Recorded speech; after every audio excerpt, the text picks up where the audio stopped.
I think that behind our greatest motivations, at the very least, is a desire to avoid pain, but more often than not, it stems from our desire to be happy, to evoke a deep sense of joy cultivated by the excitement and wonder we have for each moment that beckons our entire presence.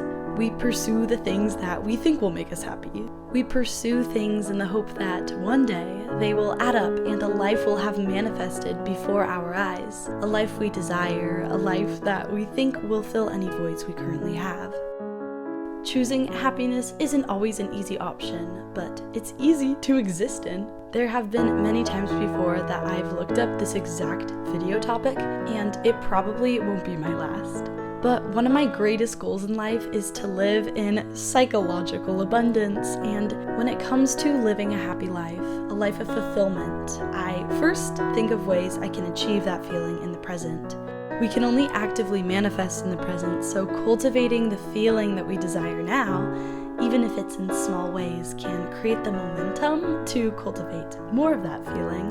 That starts with how we live the majority of our life, and that is the daily. So I made a list of each of the things I can actionably do almost every day that make me happy, most of them being small routine changes. Here they are, and here's why I chose them.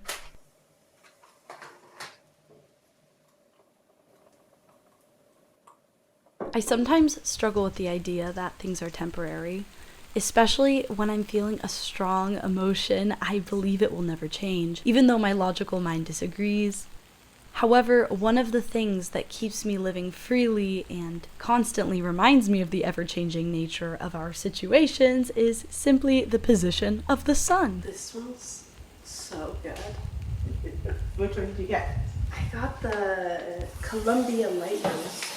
Oh, it's real divine. For example, I find afternoon energy to be so stale, while mornings and evenings prior to sundown to be liberating and energizing. Mornings are the time of day I find myself consistently having the ability to integrate into my life. When I give myself quality time first thing after waking up, it becomes a time I can reconnect with myself and my true being before embarking into that day's adventures. Without the pressure to immediately get started, I am able to create a sense of peace and appreciation for my life and everything I have planned. It allows me to make my life feel more like a choice I'm making to support my happiest self. This next one is slightly inspired by the concept of a third place, but it's a rule I try to follow as to prevent myself from spending days inside, not leaving my home. I feel more fulfilled and more productive in a day if I spend quality time in at least 3 different locations. It makes me realize how vast the world is, and no matter how I'm doing, life continues for everyone and everything else. It keeps me energetically within the liberating flow of the universe. In an ideal scenario, I feel the most fulfilled when I balance both productivity and leisure time. If I don't give myself the time to let go and relax, I feel that everything I did was for nothing. So a balance between the two leads to my most fulfilling days.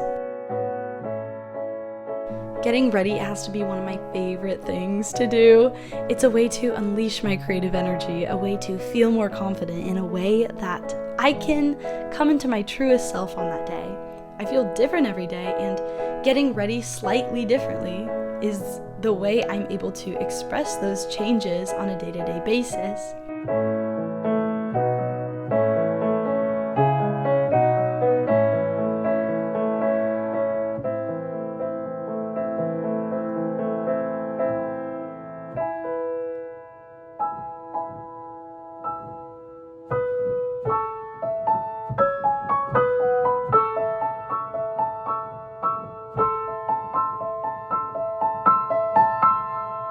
I think the best way to connect with our physical world is through the natural world. It's the foundation of everything around us. Appreciating that natural beauty and stepping into such a peaceful environment helps me recenter and reground.